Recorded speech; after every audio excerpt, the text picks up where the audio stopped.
ಕಾಮಗಾರಿ ಮಾಡುವ ಅಧಿಕಾರಿಗಳಿಗೆ ಬೇಕೇ ಬೇಕು. ಉಳಿಸಿ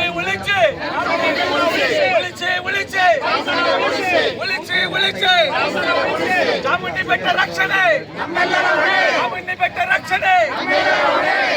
ಬೆಟ್ಟ ರಕ್ಷಣೆ, ಹಗಲು ದರೋಡೆ ಕಾಮಗಾರಿಗೆ, ಜನ ವಿರೋಧಿ ಕಾಮಗಾರಿಗೆ, ಹಗಲು ದರೋಡೆ ಕಾಮಗಾರಿಗೆ ಬೇಕೇ ಬೇಕು.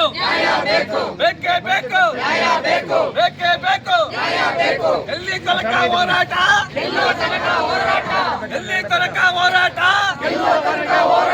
ಜನ ವಿರೋಧಿ ಅಭಿವೃದ್ಧಿಗೆ, ಉಳಿಯಲಿ ಪರಿಸರಕ್ಕೆ ನಾವು